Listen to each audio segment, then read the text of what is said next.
जी आप समझ रहे हैं इसका मतलब सिस्टमिक तरीके से चल रहा था, बंटवारा ठीक से नहीं हुआ। ये लीजिए बंटवारे पे लड़ाई हो गई। भाटी जी आप बताइए, आपके पास क्या जानकारी है? बताइए।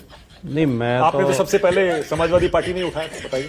मैं तो ये कहना चाहता हूँ कि विक्रम सिंह जी ने बहुत स्पष्ट और कड़े शब्दों में सच्चाई बयान की, लेकिन क्योंकि वो गैर राजनीतिक व्यक्ति हैं इसलिए कुछ चीज गोलमोल भी कर गए। उसे मैं क्लियर कर देता हूँ। जो मुख्य अभियुक्त के तौर पर सामने आ रहे हैं, जिन पर मुख्य आरोप हैं, जिनकी देख रेख में ये सारी चोरी और डकैती हुई है, उनमें सबसे प्रमुख है चंपत राय। दर्जनों उदाहरण ऐसे हैं कि जब किसी चोरी की शिकायत चंपत राय जी से की गई तो शिकायत करने वाले को हटा दिया गया। ईंटों में चोरी हुई, शिलाओं में, जमीन खरीद में घोटाला हुआ, निर्माण के ठेकों में 40% कमीशन लिया गया, जेवर, सोना, चांदी, हीरे जवाहरात गायब कर दिए गए, कैश में चोरी हुई और लगातार शिकायतें की गई और जिसने शिकायत की उसको हटा दिया गया। तो सबसे बड़े चोर चंपत राय। क्या सीन है।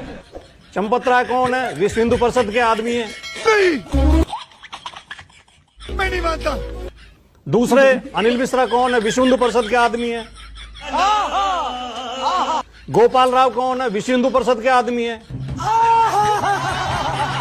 गोविंद जी कौन है? विश्व हिंदू परिषद के आदमी है। अरे बस कर, रुलाएगा क्या?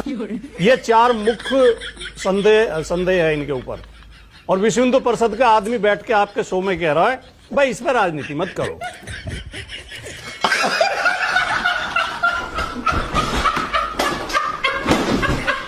ये शिवराज नायर जी श्री राम के नाम पे वोट मांग लेंगे, श्री राम के नाम पे सरकार बना लेंगे, श्री राम के नाम पे लूट मचा लेंगे, श्री राम के चढ़ावे में चोरी कर लेंगे।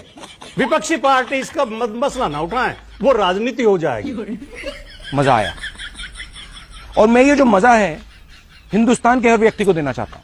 और मानक जी बहुत जिम्मेदारी के साथ कहना चाहता हूं, ये एसआईटी जांच के लिए नहीं बनाई गई है, ये लीपा पोती के लिए बनाई गई है। एसआईटी बलि के बकरों की तलाश कर रही है ताकि असली भेड़ियों को बचा लिया जाए।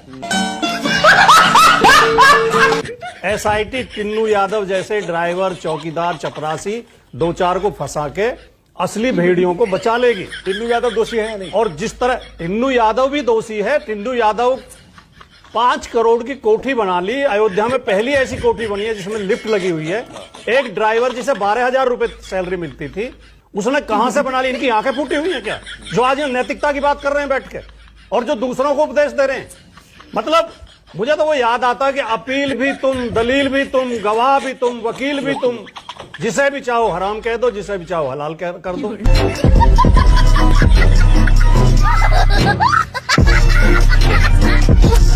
विक्रम सिंह जी से आप पूछना, भारत में आपराधिक जांच के लिए और न्यायिक प्रणाली के लिए स्पष्ट प्रक्रिया है। कोई चोरी होगी सबसे पहले एफआईआर दर्ज की जाएगी, फिर चोरों को गिरफ्तार किया जाएगा, फिर माल बरामद किया जाएगा, फिर सबूत जुटाए जाएंगे, और सबूत में किससे पूछताछ होगी? गवाहों से, जो ये बता सके कि इन्होंने चोरी की है। यहाँ क्या हो रहा है? न तो एफआईआर हो रही है, न चोर गिरफ्तार हो रहे हैं, उनकी पहचान हो गई है। चोरों से ही पूछताछ कर रहे हैं एसआईटी जाके। श्रीमान चोर जी ये बताइए कि अब हम कैसे आगे बढ़े? मुझे अपने घर जाना है। और चोरों की सिफारिश पे ही एसआईटी बनाई गई है, और जो लोग खुद ट्रस्ट में शामिल हैं ऐसे लोगों को एसआईटी में बैठा दिया गया। इसकी जांच से हमें कोई उम्मीद नहीं है। ये सुप्रीम कोर्ट के जज की देखरेख में सीबीआई से जांच की जाए तो चोरों का पता लगेगा।